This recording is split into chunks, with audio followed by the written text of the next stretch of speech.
Hi everyone, welcome to today's webinar on using Twitter as a tool for advocacy. My name is Monica Bryant and I'm the Chief Operating Officer for Triage Cancer. My co-presenter today is Josh Fernandez, Digital Media Specialist at Living Beyond Breast Cancer. This joint webinar was imagined because in our various discussions about advocacy and using social media, we've gotten lots of questions about how exactly to use Twitter. So our goal today with this webinar is really to demystify this tool by going through the basics and then giving you some concrete examples of how Twitter can be a great tool for advocacy. Now, before we get into the heart of the topic today, I just need to go over some quick housekeeping items. All of the callers are going to be muted for the duration of the webinar today, but if you have any questions or technical problems, please feel free to type them in the chat box to the side of your screen. This webinar is being recorded and will be available for viewing on our website, triagecancer.org. At the end of the webinar, you're going to be redirected to a quick survey. Please take a few moments to fill it out and let us know what you think. We really value your feedback, and your feedback will help drive modifications as we present this in the future. So quickly, Triage Cancer is a national nonprofit organization that provides education and resources on the entire continuum of cancer survivorship issues. We provide this to survivors, patients, caregivers, and healthcare professionals. We host a speaker bureau of experts and survivors available to anybody who's hosting an educational event, and you can just request a speaker on our website at triagecancer.org. We also host an educational blog, provide online resources, and participate in seminars and webinars all over the country. And with that, I'm going to turn it over to Josh. Hi everyone, my name is Josh Fernandez, Living Beyond Breast Cancer's Digital Media Specialist. So to tell you a little bit about LBBC, we provide trusted breast cancer information and a community of support online, in print, by phone, and in person. This includes video, audio, and other content from our website, lbbc.org, our quarterly newsletters and publications from our Guide to Understanding Breast Cancer series, our Metastatic Breast Cancer series, and our new series for targeted populations, Breast Cancer in Focus. We also offer support via our toll-free breast cancer helpline at 888-753-5222. We also provide information and support via our webinars and Twitter chats covering a variety of topics from treatment to the emotional impact of breast cancer. We also offer in-person programs and educational opportunities via our community meetings and live web stream panel discussions. LBBC assists people at all stages of diagnosis, treatment, and recovery. We work with the nation's top experts to offer programs and resources that can address a variety of your concerns, such as those pertaining to medical, psychosocial, emotional, legal, and financial impacts of the disease.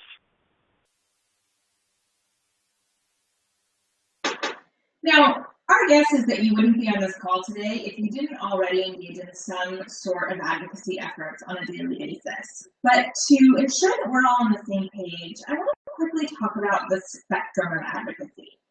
And there are various kinds of advocacy that you can engage in, and it's not necessarily linear. So you may be doing all or some of these already, and you may be doing them at different levels as well. So the different kinds of advocacy we're talking about include personal advocacy, and this is where you're advocating for yourself. So maybe you got a second opinion, or you worked out a reasonable accommodation with an employer. Just being on this call and learning more about how to be an effective advocate is a great example of personal advocacy. Then there's community advocacy, where you're advocating for others on a personal level for you or your community. So maybe you spoke at an event, or helped a friend through their diagnosis, or conducted a community outreach and education event.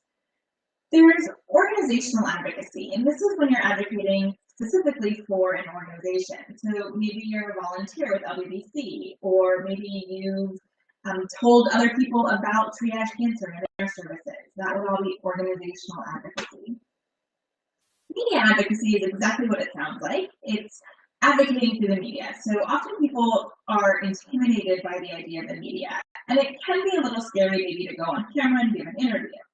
But if you've ever even posted information about a cause or an organization on Facebook, you've engaged in a level of media advocacy.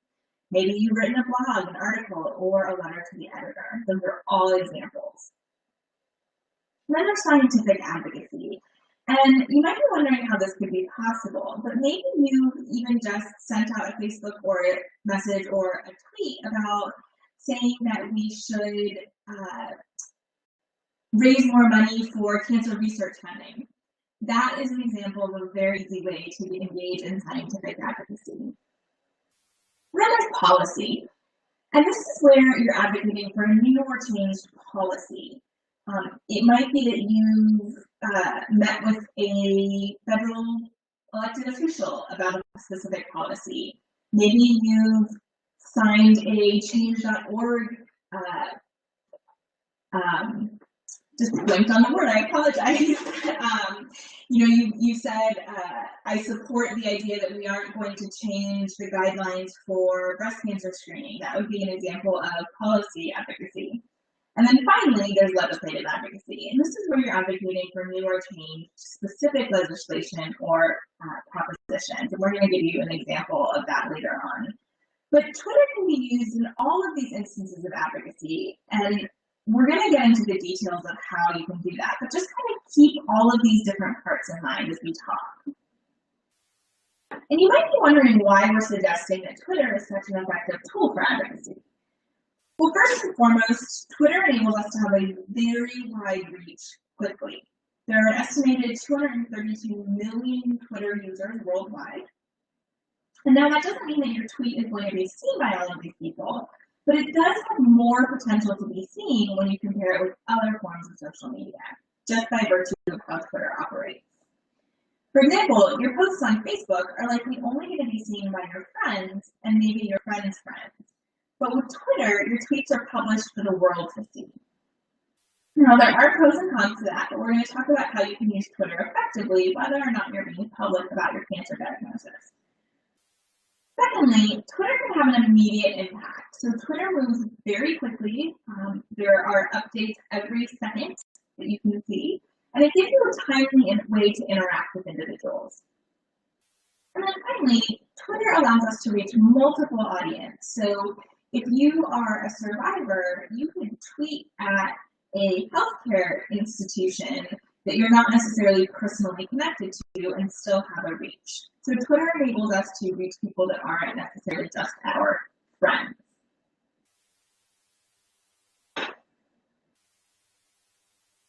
So I'm going to talk about a few of the ways that people use Twitter. The first of which is social influencing.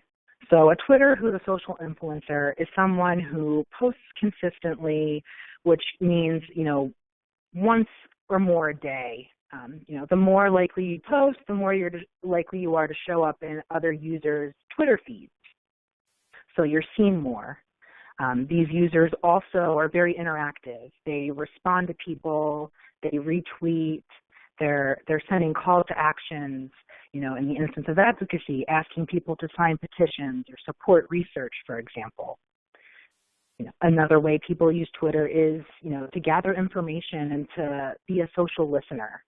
So, what this means is as a social listener or information consumer, these users are following the trends and news in their fields or in their interests.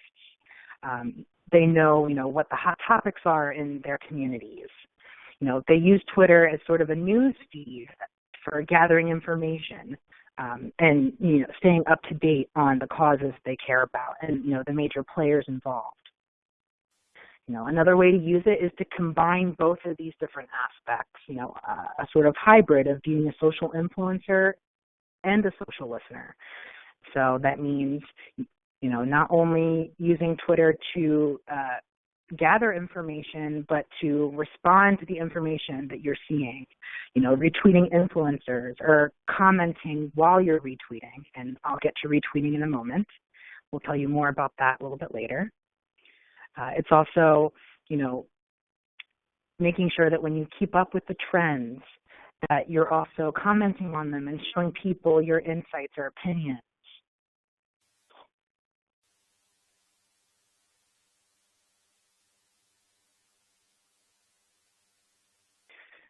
Next, we're going to talk about setting up your account.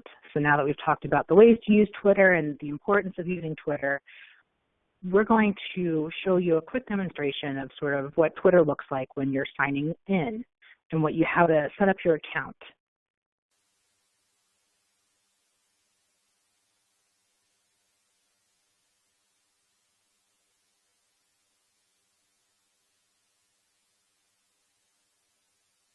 Okay, so this is what Twitter looks like when you are either signing up or about to log in.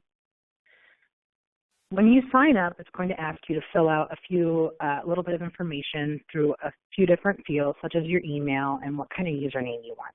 We'll tell you a little bit more about usernames in a minute, but just so you can see what a Twitter profile looks like if it's new to you.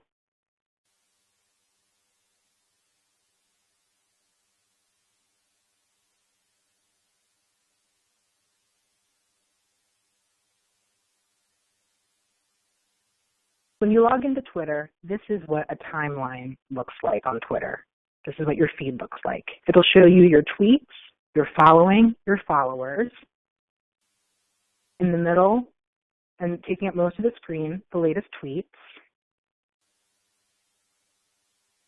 The option to add a tweet, which we'll talk more about in a moment.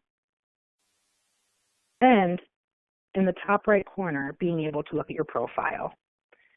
If you click on this icon, which is the profile picture for LBBC, a drop-down menu comes up and you have the option of viewing your profile. When you get started on Twitter, your profile is blank. It's the typical theme colors that Twitter uses. They're blue. You can customize and change a lot of this information, including your username, your profile, and your location and your banner image by editing your profile. When you click Edit Profile, you can change your name. So if we didn't want to be Living or LBBC, we could be. Note that there is a character limit, so as a result, we'll just keep LBBC. You can update your profile. You can tell people a little bit about yourself. If you have a website or blog you want to share, you can include that here as well as your location. You can also change your theme color. You can change it to any one of these colors, or you can add a custom hex code if you know a color that you really like.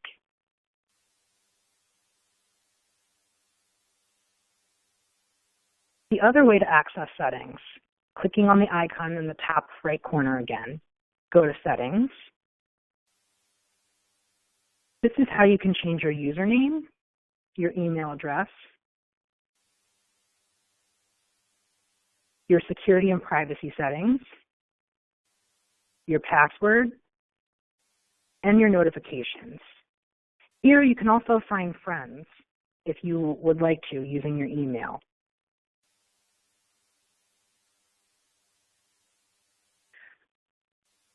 Now that we've gone over the back end of Twitter,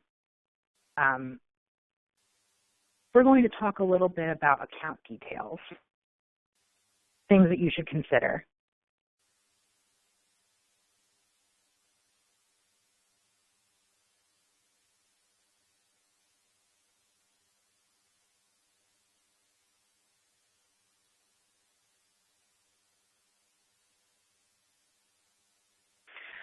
So before you create your account, there are some things that you're going to want to figure out. The first and foremost is your Twitter handle. All Twitter accounts, their Twitter usernames start with the @ sign. So,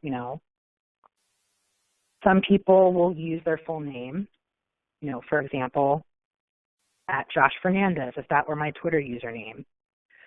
But if you don't necessarily want your name to be connected with your Twitter account or what you may be tweeting, you may want to come up with an alias. An example of this is Monica's Twitter handle, which is @NavSurvivorship.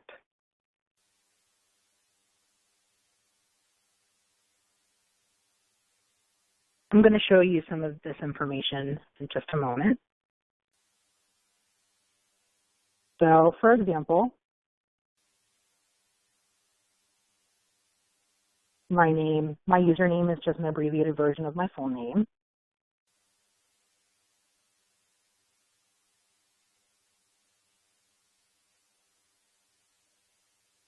And here's Monica's. Again, she's not using Monica Bryant. It's NAV survivorship. You'll notice that we both chose our own photos for our profile pictures. If you don't want to use your personal photo, again, is another way to protect your privacy. You can do what a lot of organizations like LBBC and Triage Cancer do. We use a logo. You can use an image of a flower, an icon that you really like, something that you feel represents you, but that also allows you to use a Twitter account without having to show your picture, if that's what you prefer. Keep in mind that whether or not you show your picture, it's another way of showing how out there you want to be.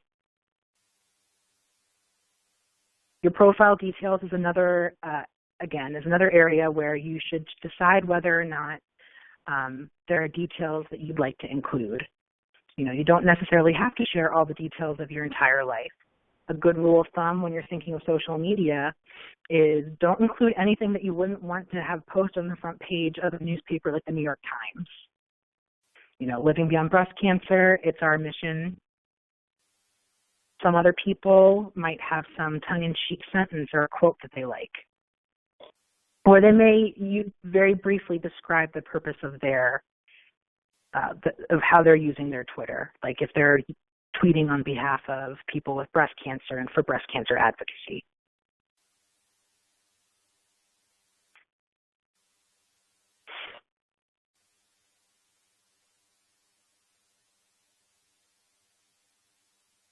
We're going to talk about the way that relationships work on Twitter. So on Facebook, users that follow one another or are connected to one another are called Facebook friends.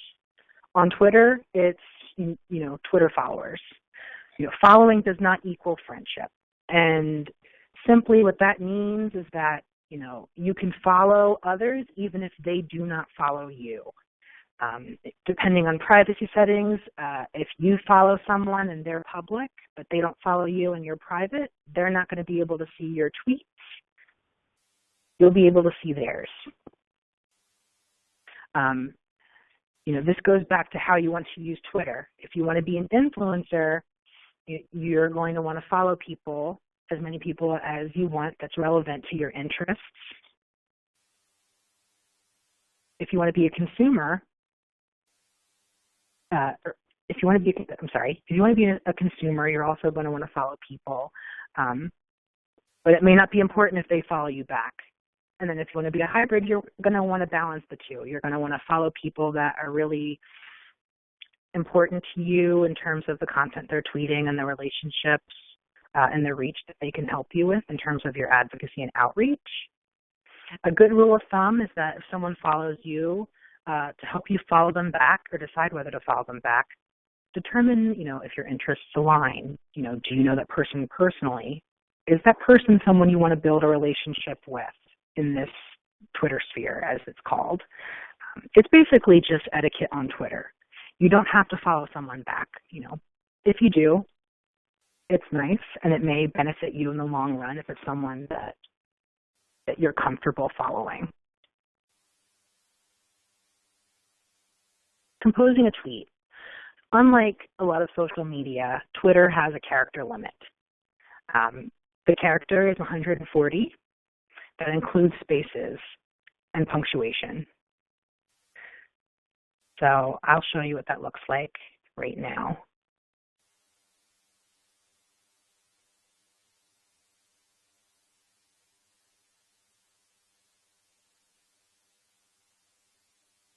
I'm sorry, when you click this icon, the color will depend on the theme color you chose, but it looks like a quill.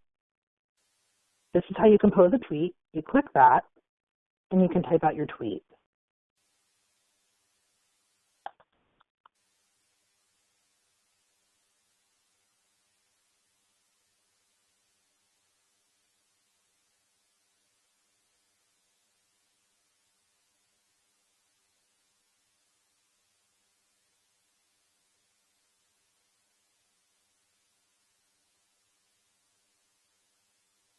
After I compose this tweet, you'll see that this number is now at 22.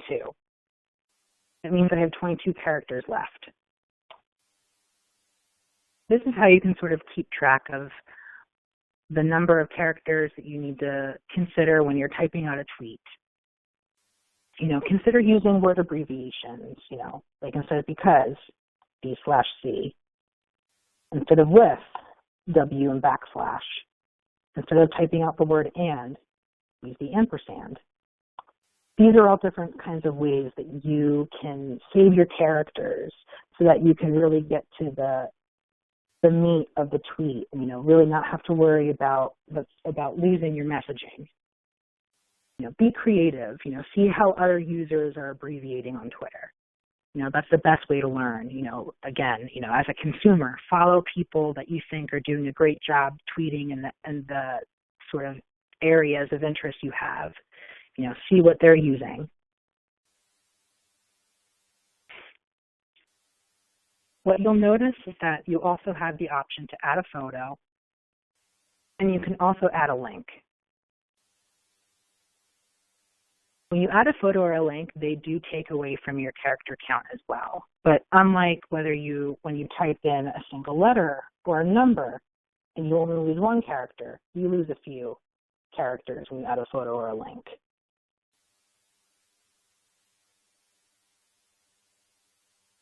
If we were going to upload this photo, it brought our character count from 140 to 117.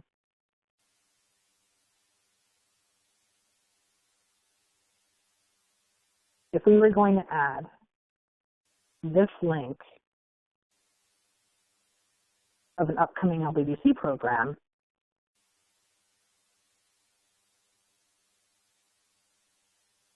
it brings our character count down to 118. This is why abbreviation is especially important, so that you can include relevant information and engaging information like photos, which are really powerful on social media, or links, which you can share on Twitter to get other people to read interesting articles or important things, or share documents like petitions. But also keeping in mind that you need to be creative with the abbreviation.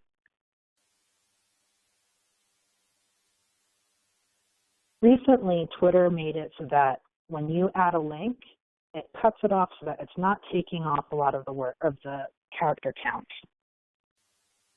As you'll notice here, for example, our Ask the Expert isn't showing the full link, but it's still clickable. Sometimes for aesthetic reasons, you may want to consider having your URL shortened, and you can do this by using a URL shortener. So if I were to take this event listing, which is a very long URL, you can go to a URL shortener like bit.ly.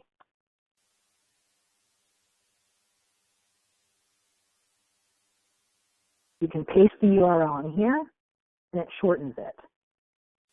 Again, it's for aesthetics. It's up to you if you want to use a URL shortener, but know that that's an option to you.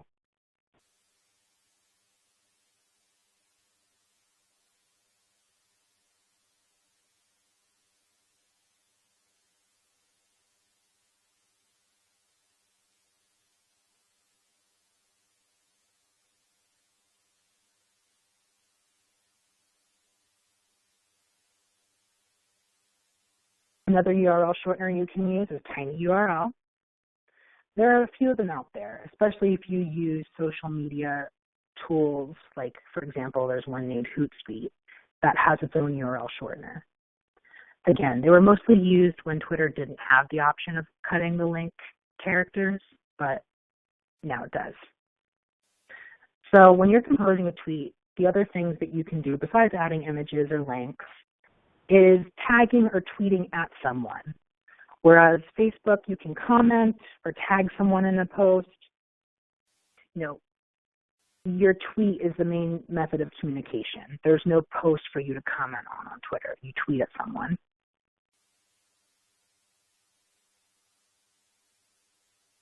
We'll show you how that's done right now.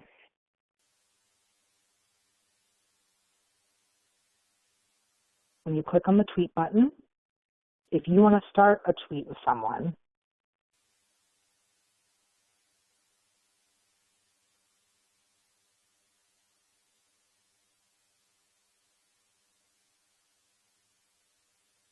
you notice as I put the @ symbol and I started typing Triage Cancer's name, a list of Twitter users came up.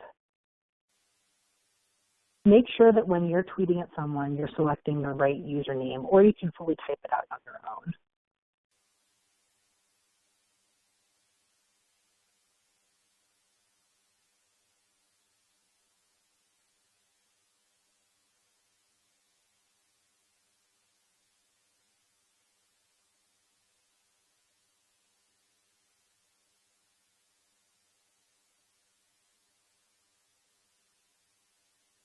The tweet's posted.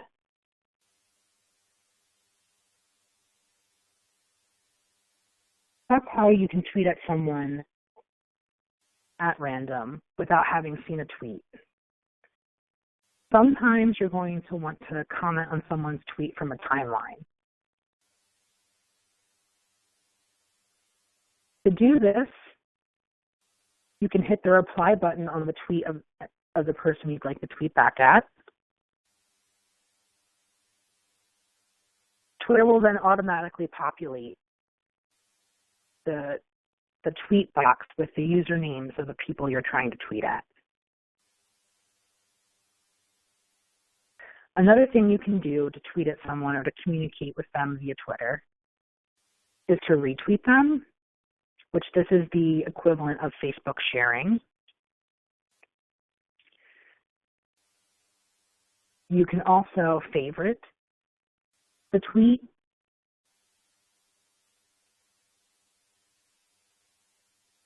Or you can retweet it and add a comment. Here you can type something that, says, if you agree with a tweet, if you don't agree with the tweet, if you just think that your followers should follow or read this interesting tweet or information that this user posted, this is how you can do that.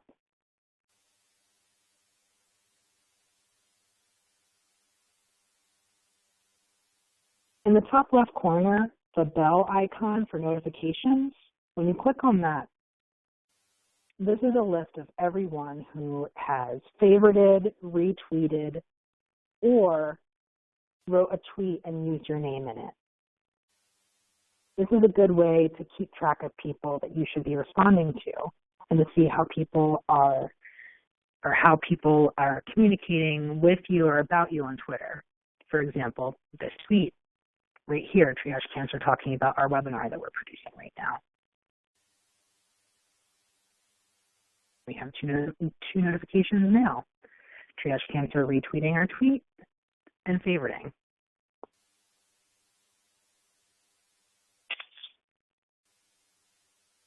Another name for when someone uses your tweet or your name in a tweet is a mention. So when Triage Cancer tagged us in this tweet or typed our name out and did not start the tweet with our name, that would be called a mention.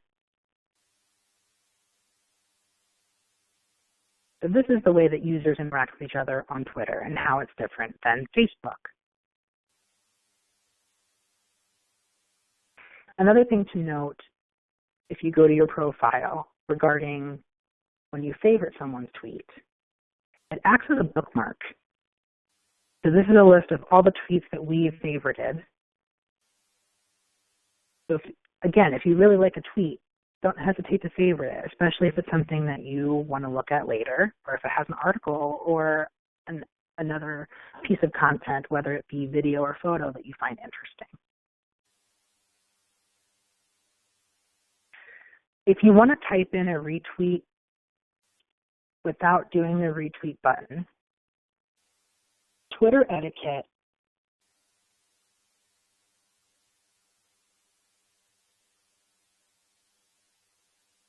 is to use the letters RT. So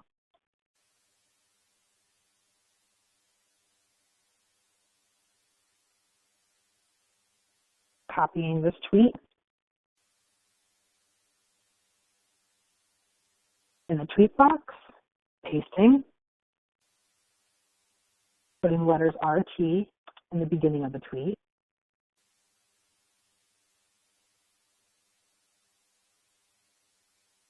this lets you put a small comment before it. So again, where you have to be creative with abbreviations.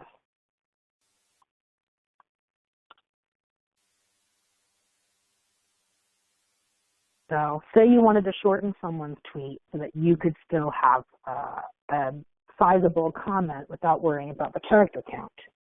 Instead of R-tweet, which stands for retweet, by the way, if I didn't mention it, you put M-tweet, which stands for modified retweet. So that would mean that I changed it a bit. So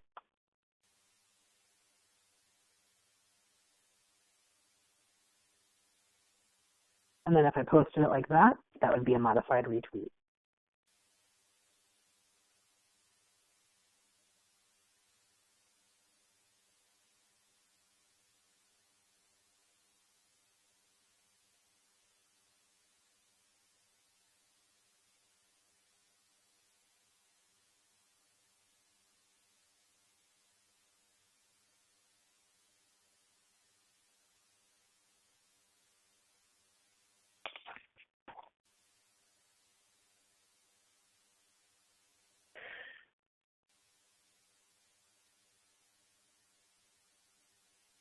So again, retweets when a user shares another tweet or an update, the square arrow that highlights in green. RT and MT are abbreviations for retweet and modified retweet when you edit the tweet with regard to character limit.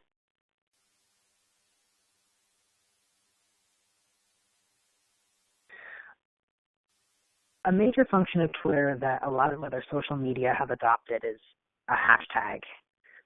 And basically, a hashtag is a word or phrase that, when it begins with the hash or the pound sign at the beginning, it makes that word or phrase hyperlinked, which means that when you click it, you're sent to a page that is a collection of all the tweets that have used that hashtag. And the main purpose of the hashtag is to organize updates around a particular topic. For example, Twitter chats and events, a conference that you might attend, like LBBC's LBBC Conf 2015, which is the hashtag of, as you see right here, of our conference. When people use the hashtag BCSM, for example, which stands for Breast Cancer Social Media, and I'll talk more about that in a little bit. That's a collection of tweets where people have posted about breast cancer information. They've asked questions, and most importantly, the purpose of BCSM, the weekly chat founded by the organizers. If more than one word, no spaces. So, for example, right here, Follow Friday. Below you'll see breast cancer at the bottom. It's all one word. There's no space. When you put a space in between words, the word after the space isn't counted as the part of the hashtag. We included some examples of breast cancer hashtags below. BCSM. Again, this is primarily a hashtag used for Twitter chat, but also used to gather a lot of breast cancer information. A lot of people use this hashtag, on an hourly basis even, to connect with others and to share blog posts, articles, or ask questions, in addition to the Twitter chat that happens every Monday night at 9 p.m. I encourage you all to attend it. We'll talk more about Twitter chats in a bit.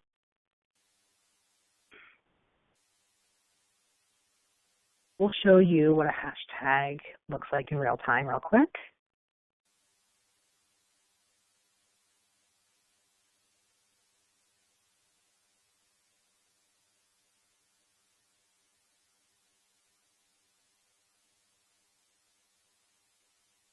So in our tweet, right here, you'll notice that breast cancer, all one word with a pound sign in front of it, is hyperlinked. When you click on it, this is what you'll get on Twitter. The default setting is the top, so the most popular tweets in that moment that use that hashtag. So for example, right here, the CDC is about the BRCA mutations, and for people who are at high risk of getting breast cancer. Some photos,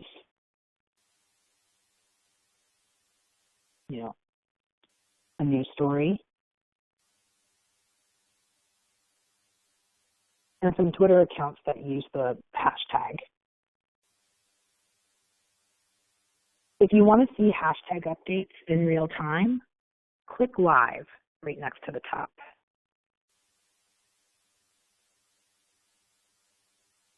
As you can see, this one was posted 1 minute ago. One on a melatonin study, it looks like, was posted 2 minutes ago. This is a tab you'll want to use for Twitter chats, which again we'll get to in a moment.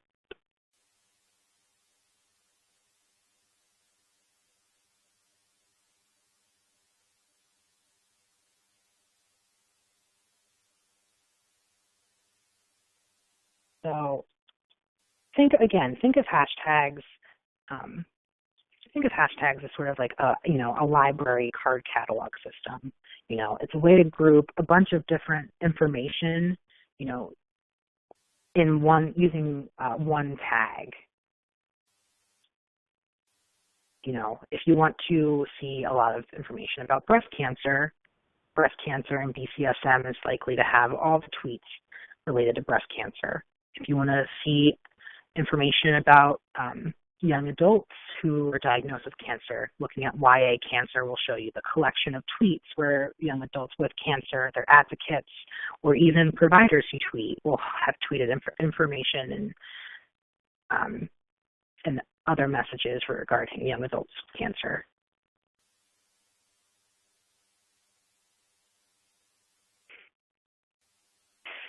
So Twitter chats.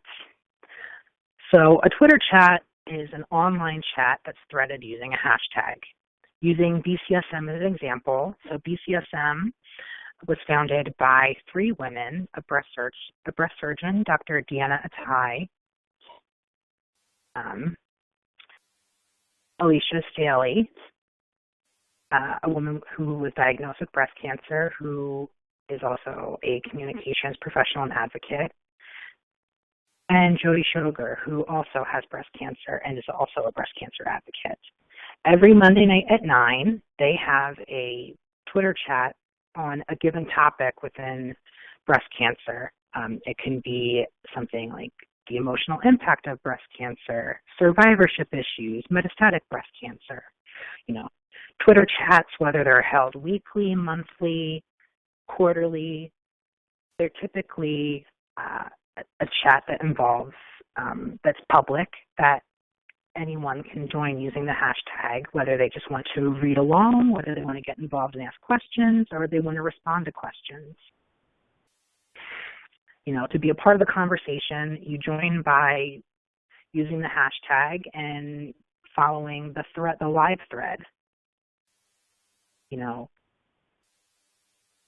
It's really important to consider Twitter chats, especially, you can participate from anywhere, from the comfort of your own home. If you're, getting treatment at a treatment center, you can participate there. It's an opportunity to ask or answer questions and share your story, and to also get and provide useful resources. It's also a really great way to network and engage in community. So whereas this webinar might be your starting point for understanding Twitter for breast cancer advocacy, engaging with people on BCSM or Living Beyond Breast Cancer's Twitter chats is a nice way to, connect with others and learn from them, to figure out how you can, get the information you're looking for, whether it's for advocacy or if it's for your own personal use for your help, going through treatment or coping with breast cancer.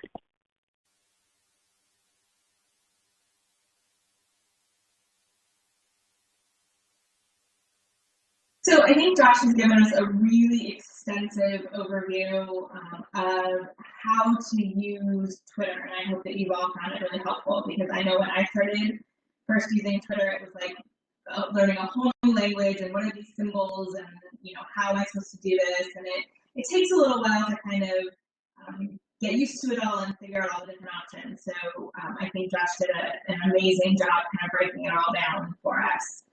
But we did just want to also give you sort of a real-life example of how Twitter can be useful in an advocacy setting.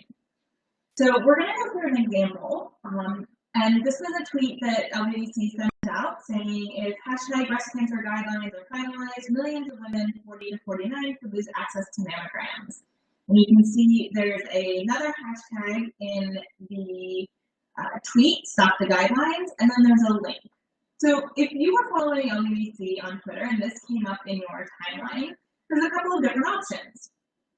You could simply read the tweet and sort of think to yourself, that's not good. We would hope that as advocates you would take it one step further and maybe even just click on the link to figure out exactly what they're talking about.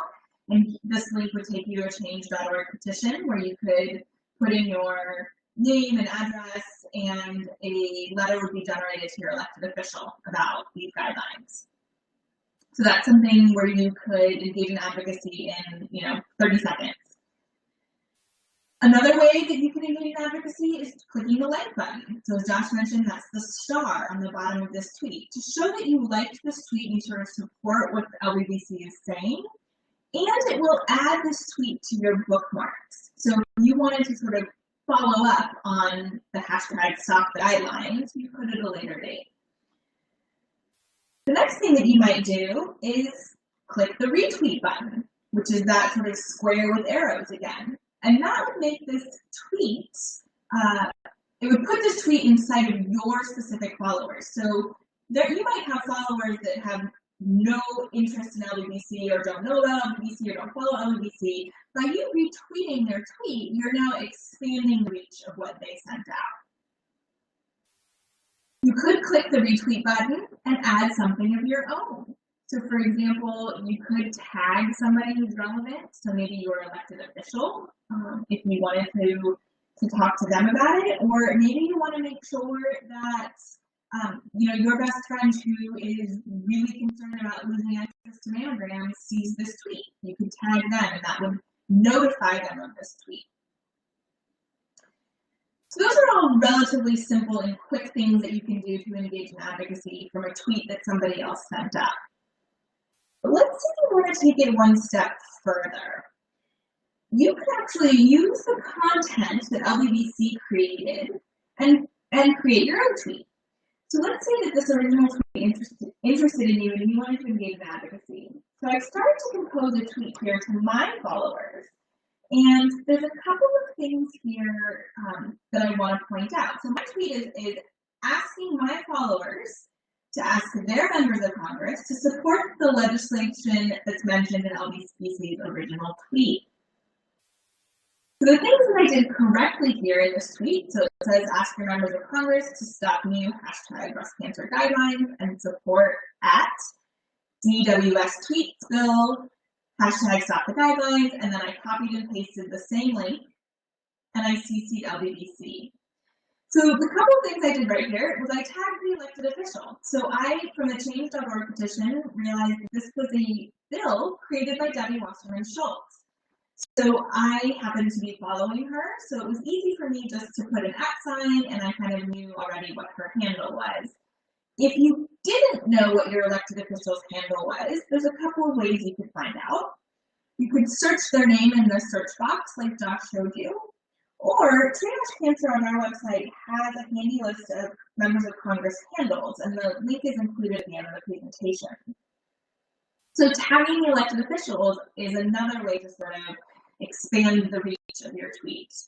I used the same hashtag as the original tweet, so stop the guidelines and hashtag breast cancer, so that keeps the thread alive. So if someone saw my tweet and clicked on stop the guidelines, it would bring up all the other tweets that use that same hashtag. Now, I attempted to CC at LBBC, which was sort of a nod to the fact that LBBC was my original source. And I've included the link so people can find out more information. So those are all the things I kind of did right.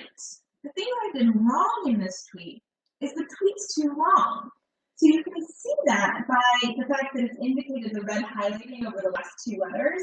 And you can also see at the bottom by the tweet button that I have a -2 in red. That's telling me your tweet's too long, you need to decrease it by 2 characters. The other thing that I did wrong, which I see happen all the time, is I used the wrong handle for living beyond breast cancer. So I made the assumption that, I refer to it as LBBC, so of course that should be their handle. But in fact, at Living Beyond BC is the correct handle. So this is just to kind of point out, don't assume that you know what an organization's or person's handle is, because they could have something different. For example, my handle is not at Monica Bryant. So if you're unsure, look it up, and you can look it up using that search tool. Now, you can even take it one step further and engage in some direct legislative advocacy by tweeting at your elected official. So this is a way to publicly ask your elected official for something. So here I've tagged my personal member of Congress, Representative Mike Quigley, and I'm asking him to support at Debbie Wasserman Schultz's bill. So I've now tagged both members of Congress. I've included the bill number here, which is always a good thing to do with legislative advocacy because there's sometimes lots of bills on a particular topic like breast cancer. So if you're talking about a specific piece of legislation, using the bill number is always a good way to kind of keep people on track. And I found this bill number through that original change.org link that LBBC sent out. I used the same 2 hashtags again, so hashtag breast cancer, hashtag stop the guidelines, and this time I have correctly CC'd the original source, which is at Living Beyond BC, and I've included the link again. Now the only issue with this tweet is that it's a little bit confusing. So we're saying support this bill changing breast cancer guidelines. So are we saying that we want the guidelines changed or that we don't want to change? It's a little iffy. So after 3 revisions, this is what I've ended up with, and I'm ready to tweet now. I've tagged both members of Congress, I've included the bill number, I've used the same hashtags, I've included the correct handle for my original source, I've included the link, and I even have 1 character left to spare. So I hope that kind of illustrated a couple of different ways that you can engage in advocacy just based on somebody else's tweet. So we're not saying that to be a good advocate on Twitter, you have to come up with your own content necessarily. And some things that you should be on the lookout for. Now, I just want to spend the last couple of minutes talking about online footprint and privacy issues. So thinking about somebody's online footprint is really important. As Josh mentioned, a good rule of thumb is if you don't want the information on the front page of the New York or LA Times, don't put it on Facebook or Twitter. Now, I'm certainly not suggesting that people should be ashamed of their diagnosis or keep their diagnosis private if that doesn't feel right to them. But too often we hear stories from people who didn't really think through the ramifications of disclosing all of this information online and are now in a position where they've disclosed it and are having problems. So even if you're quote unquote out about your cancer diagnosis, it doesn't mean that you're going to want every detail out there on social media. And because that can have an impact on your jobs, on your social life, in a lot of different ways. So we know that employers often Google potential employees. And for a lot of people, the first couple of hits on Google that come up are their Twitter, Facebook, Instagram, Pinterest, et cetera, accounts. And so if you are doing nothing but tweeting about your cancer experience and how horrible your previous boss was, that could be a red flag for some potential employers. Also, it can affect your social life. So we had a woman contact us once who had given an interview to her local newspaper about her diagnosis and her fertility preservation treatments. This was long before Twitter. And now the newspaper's online and is tweeting old stories to kind of just beef up their Twitter account. So now everybody that goes on a date with her now knows about her fertility status, and it becomes a topic of conversation on a first date. And that's not necessarily something that everybody wants. Now, obviously, she couldn't have seen into the future about, Twitter being created. But again, we're just sort of trying to make the point that before you post things, before you put things out there, think it through. And it's also important, if you're keeping some of the details of your diagnosis confidential, that you let your friends and family know about that. So if they're tagging you saying, at Now Survivorship, so glad you were with me, I was with you for your last chemo treatment, well, they've sort of outed you whether you wanted that to happen or not. So again, it's worth having a conversation with your friends and family about sort of how you feel about putting this information out on social media. And I also think about the long-term impacts. So we know a lot of people, especially young adults, who are all about sharing and want to put their information out there, and that is fantastic. But what we urge them to do is to think about, again, the long-term impact. So yes, we want this information to be out there now, but is it something that you want to be out there 5, 10, 15, 20 years from now? And again, your answer might be absolutely, why wouldn't I want it to be out? We're just urging that you think through that and make an educated decision. Now, if you want to keep some privacy, but still engage in advocacy on Twitter, there is a way to do that. So one way is to make your account private. And this is where you manually have to approve all the followers before they can see your tweets. And that might be great, but it does sort of limit the impact that your tweets have and make the account kind of more like Facebook versus Twitter. So it's not always the best way if you want to be a really effective advocate, but it is an option. Another option is to tweet under a pseudonym. So at Called the Perfect Moms is a good example where her name isn't necessarily attached to the account. And so you could have a pseudonym out there and be tweeting, at Breast Cancer Advocate, and not necessarily have your actual name or picture associated with the account. You're still an effective advocate, but you're keeping your identity private.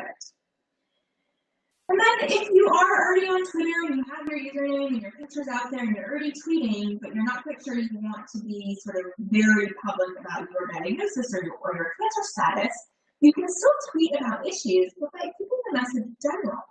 So you could say support #breast cancer research by donating to @LivingBeyondBC with a link to LBBC's donate page. Now that's something that anybody could tweet, even if they've never been diagnosed with cancer. So I am not a survivor myself, and yet many of my tweets are cancer related because of my profession. So that's very different than saying I'm a survivor, I support LBBC, and I hope you do too. So again, just kind of thinking about different ways to phrase things could be as simple as keeping your privacy. And then finally, if you are linked to an organization or a workplace and you want to make it clear that you're tweeting on your own and not for an organization, you can always include a disclaimer in your profile, that little blurb about yourself under your username that Josh showed us. And you could say something like, all opinions expressed are my own, or retweets and likes don't equal endorsements. I mean, these are very sort of formal things to do. And if you are just kind of tweeting on your own and being an advocate on your own, you don't really have to worry about these. We would say if our volunteers are tweeting for us, that they would add something like that, just to make sure that it's not confusing as to what's coming specifically from Triage Cancer. Now, there has been a slightly disturbing trend over the last couple of years where we saw employers and some universities asking employees and potential employees and students for their private social media passwords so they can see what was going on behind the scenes. And that was really quite concerning to many advocates. And thankfully, states stepped up and passed laws limiting the ability of employers and schools to do this. And so this is where we stand right now. And as you can see, as the years have gone on, more and more states have stepped up to the plate to address this issue. But it is important to know if you're applying for a job and you're asked for this information, what's going on in your state and if your state has a law protecting you against that.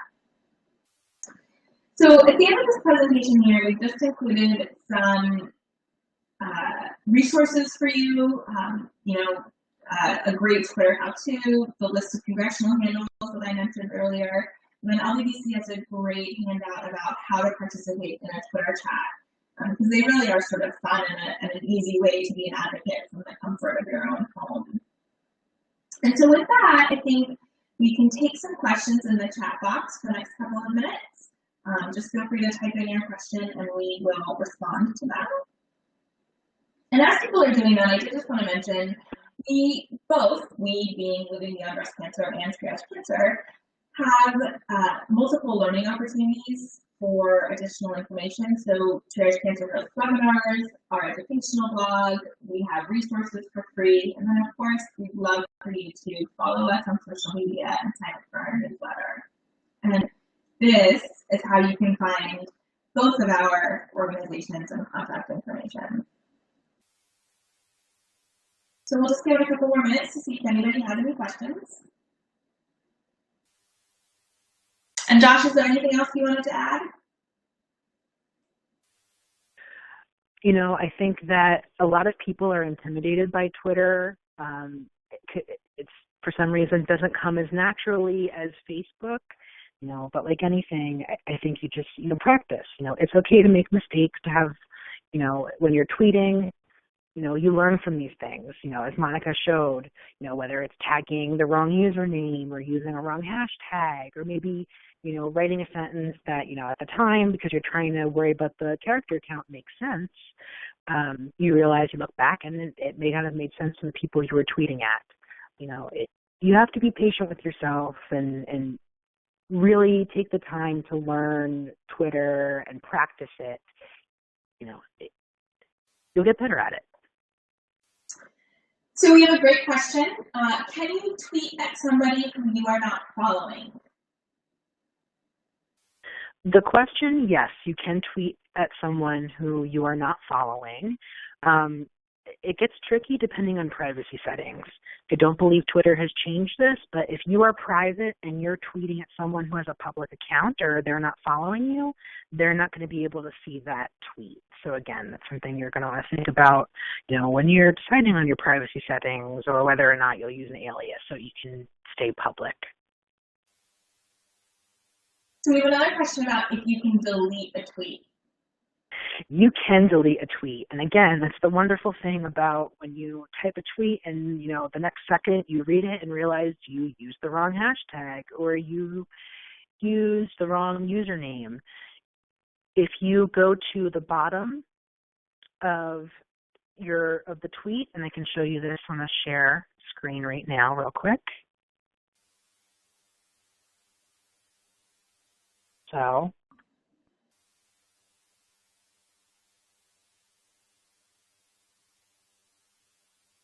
as long as it's your tweet, if you click on these three dots, the more, you have the option of copying a link to a tweet, embedding a tweet, like if you wanted to show it in a blog post, if you want to pin it to the top of your page, or you can delete it.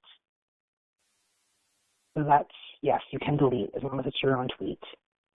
And this will also, I believe, if you include a link or any video or any other content and someone retweets it, I believe it'll that information won't be accessible if someone has retweeted it. But again, if someone manually retweets, using RT or NT, that will stay on Twitter. So that's another thing to keep in mind. And so one option too that I actually learned a little while ago is if you've made a mistake in a tweet and you want to correct that tweet, you can also tweet again the same, so let's say so here's a perfect example. I had put out a tweet where I used the wrong number about a law.